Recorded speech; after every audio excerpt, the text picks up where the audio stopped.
Principalmente apoio e credibilidade. Holanda também falou com testemunhas locais, incluindo Emídio Campos Oliveira, na época com 48 anos. Um morador que fora atingido na coxa pelo raio luminoso. Vieram me ver, aí me fotografaram aonde fui atingido. Só quem viu a minha marca foi o pessoal da aeronáutica. Ainda chegaram a ver a marca. As aparições continuaram nos 4 meses seguintes. A equipe do capitão Holanda seguiu coletando informação das testemunhas e oficiais da cidade. O equipamento de vigilância funcionava 24 horas por dia. Mas a Força Aérea não revelou suas descobertas ao público. Quem acreditava que a Operação Prato ajudaria a revelar a verdade ficou desapontado. Em vez disso, alguns acreditavam que o caso seria acobertado.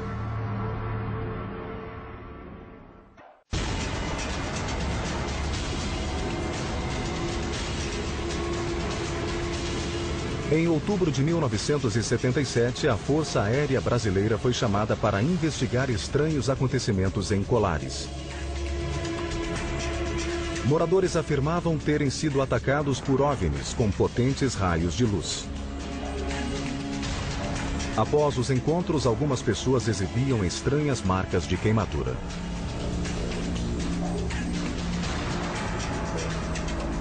Duas mulheres haviam morrido.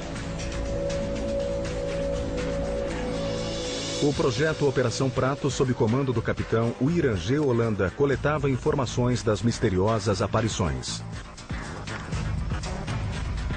Os equipamentos que os militares levaram para lá, para Colares, não eram armas. As armas dele eram máquinas fotográficas, vi muitas máquinas fotográficas. Durante 4 meses, Holanda e seus homens tiraram fotos e fizeram desenhos.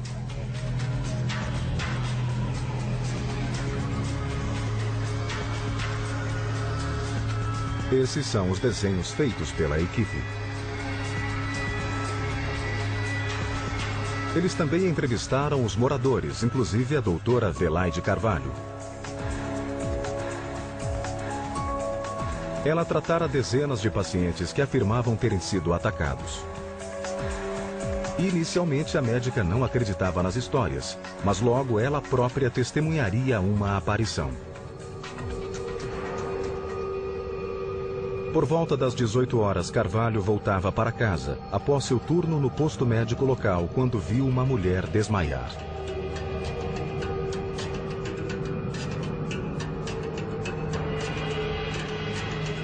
E eu olhava para cima, aquilo eu reneguei, que desacreditei, que achei que fosse delírios, loucuras, invenções, pessoas querendo se exibir. Eu vi numa altura semelhante a um prédio de aproximadamente 10 andares, o objeto.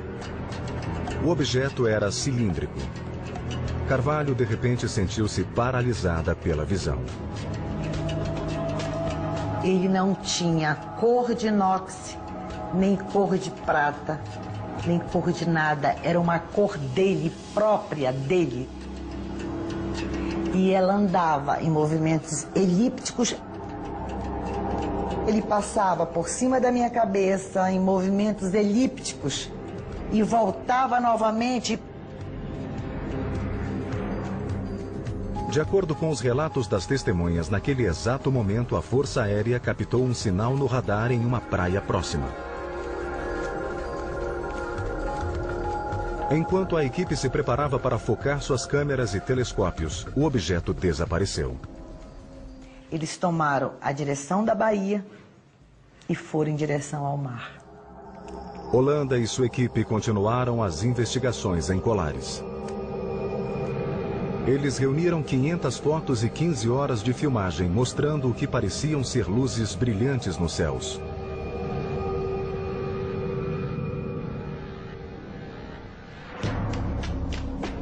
Os relatórios da investigação foram enviados para o quartel do Comar, na capital do país, Brasília.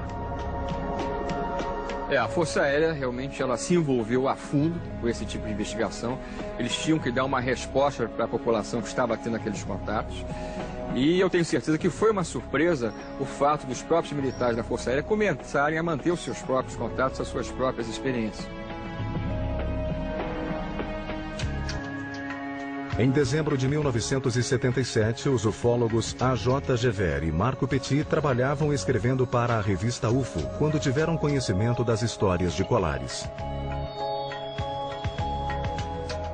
The military operation is the first military operation that we know of in Brazil and probably in the world, entirely dedicated to try to understand what was going on here involving the UFO phenomena.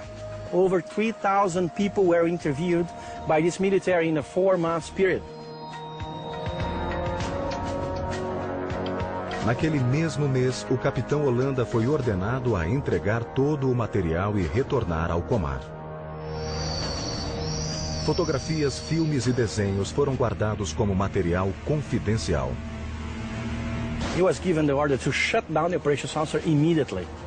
He was a military, he didn't ask much question. Agora, uma das coisas que mais me impressionou a outros colegas foi o fato de que no final de dezembro daquele ano, de 1977, quando os contatos cada vez se tornavam mais frutíferos, a gente veio uma ordem que até hoje não se sabe de onde veio para que a operação fosse encerrada.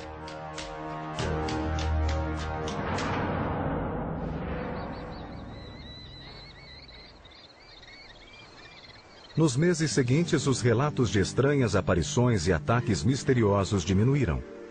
Em pouco tempo, as histórias sobre as misteriosas luzes nos céus viraram uma lenda local.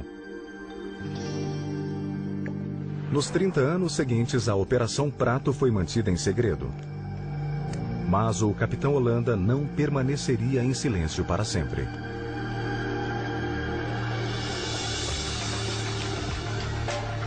Em 1997, ele decidiu encontrar A.J. Gever e Marco Petit em uma entrevista gravada nos arredores do Rio de Janeiro. Nessas imagens raramente exibidas, o capitão oferece seu assustador relato do que aconteceu na ilha. Essa nave deu uma explosão como se fosse de um trovão. Uma explosão muito forte e um clarão. Ele disparou com uma velocidade incrível o firmamento e sumiu no meio das estrelas.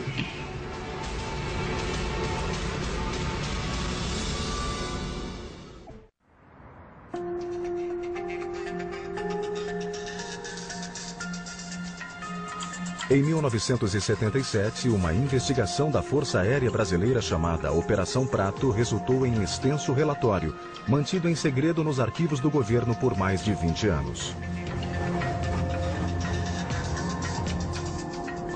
Os arquivos continham 500 fotos e 3.000 entrevistas com testemunhas supostamente atacadas por luzes brilhantes vindas dos céus da ilha amazônica de Colares.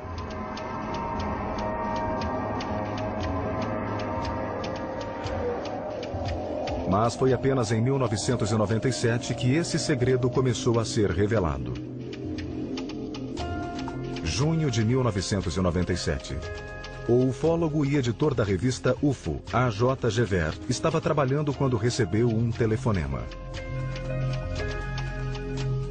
Do outro lado da linha estava o capitão Irangê Holanda.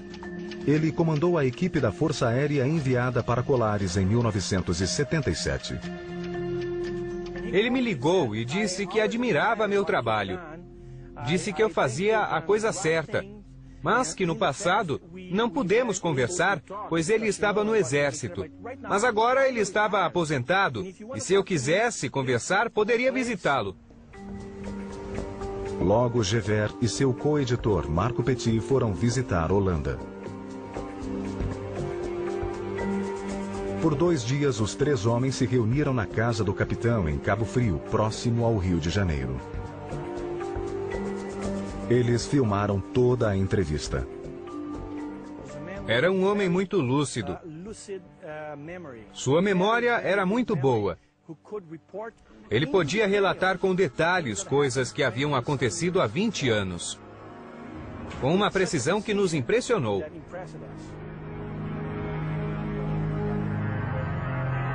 Agora, a parte mais importante, sem dúvida nenhuma,